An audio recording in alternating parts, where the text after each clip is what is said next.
First book of Moses, Genesis chapter 32. So Jacob went on his way, and the angels of God met him. When Jacob saw them, he said, "This is God's camp," and he called the name of that place Mahanaim.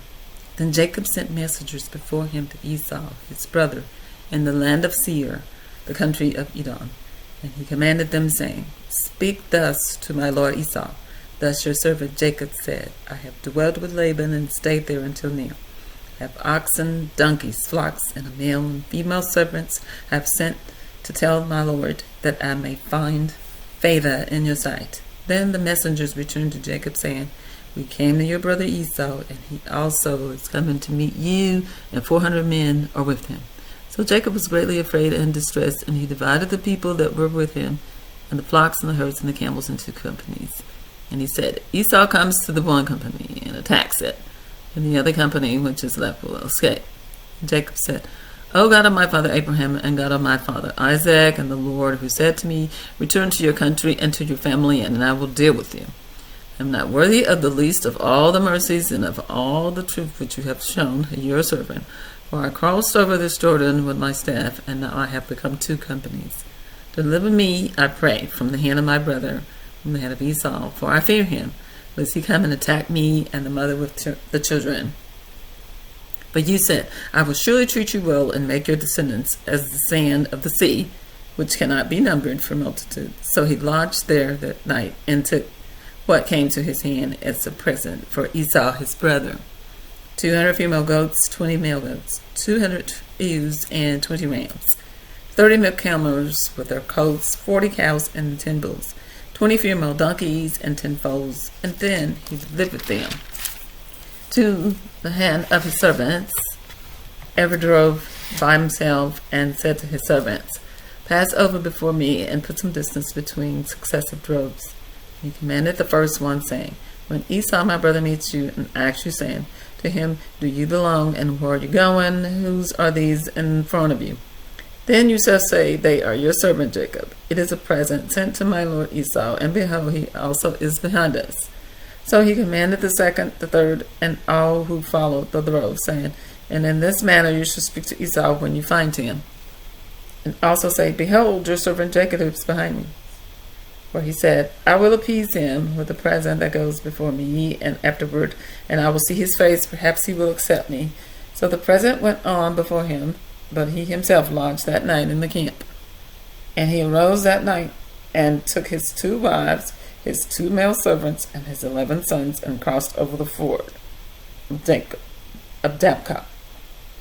He took them, sent them over the brook, and sent over what he had. And then Jacob was alone, and a man wrestled with him until the breaking of day.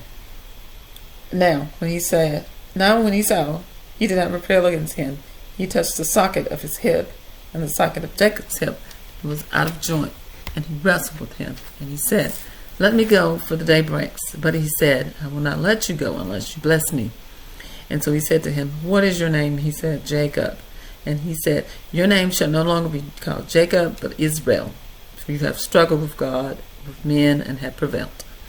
Then Jacob asked, saying, "Tell me your name, I pray." And he said, "What is that you asked about my name?" And he blessed him there. So Jacob called the name of the place Peniel, for I have seen God face to face, and my life is preserved.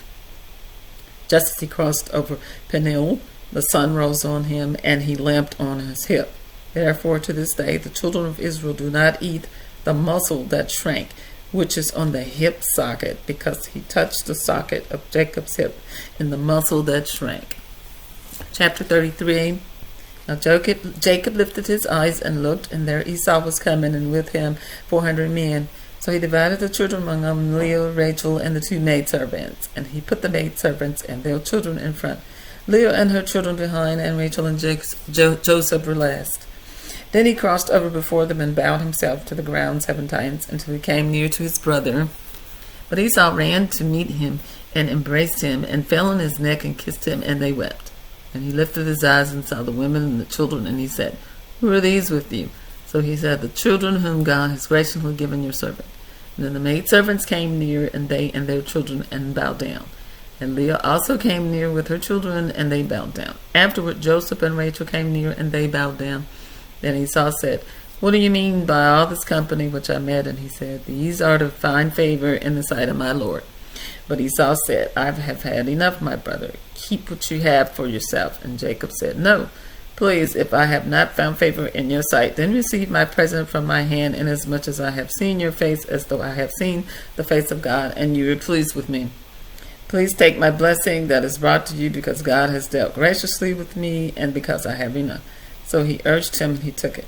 Then Esau said, "Let us take our journey, let us go, and I will go before you." But Jacob said to him, "My Lord knows that the children are weak, and the flocks and the herds which are nursing are with me. And if the men shall drive them one day, and all the flock will die. Please let my Lord go on ahead before his servant, and I will lead on slowly at a pace which the livestock that go before me and the children are able to endure until I come to my Lord and Seir."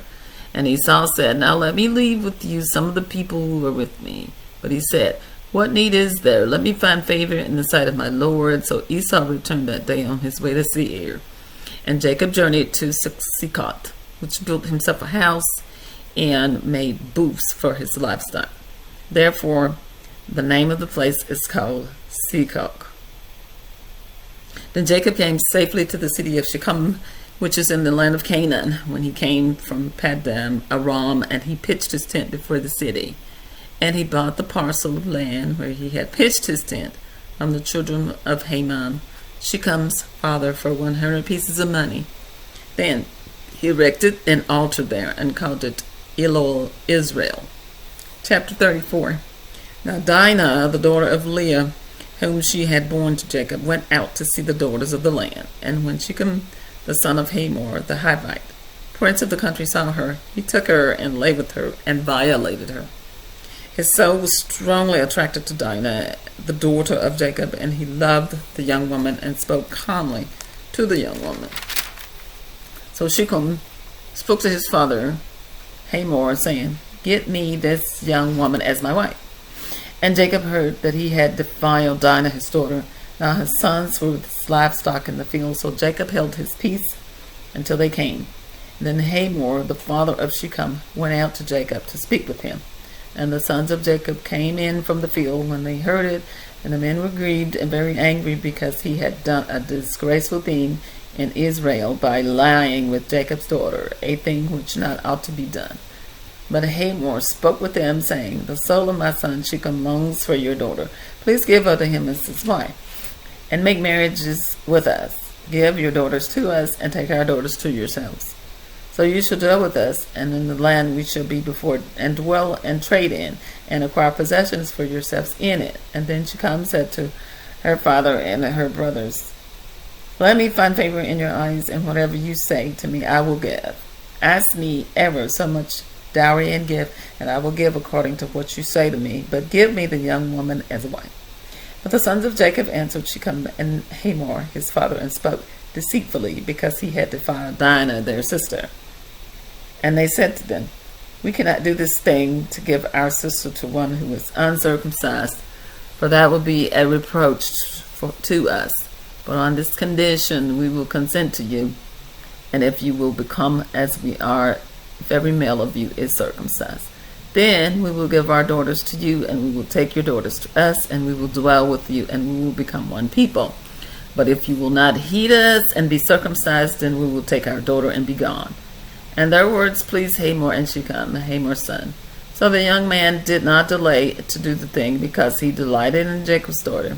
He was more honorable than all the household to his father. And Hamor and Shechem his son came to the gate to their city, and spoke with the men of their city, saying, "These men are at peace with us, therefore let them dwell in the land and trade in. For indeed the land is large enough for them. Let us take their daughters to us as our wives, and let us give them our daughters. Only on this condition will the men consent to dwell with us to one people, if every male among us is circumcised as they are circumcised. Will not their livestock, their property, and every animal of theirs be ours? Only let us consent to them, and they will dwell with us." And all who went out of the gate of the city indeed heeded to Hamor and Shechem his son. Every male was circumcised, and all who went out the gate of his city. And now it came to pass on the third day, when they were in pain, and the two sons of Jacob, Simeon and Levi, daughter's brothers, each took his sword and come boldly upon the city and killed all the males. And they killed Hamor and Shechem his son with the edge of the sword, and took Dinah from Shechem's house and went out. The sons of Jacob came upon the slain and plundered the city, because their sister had been defiled.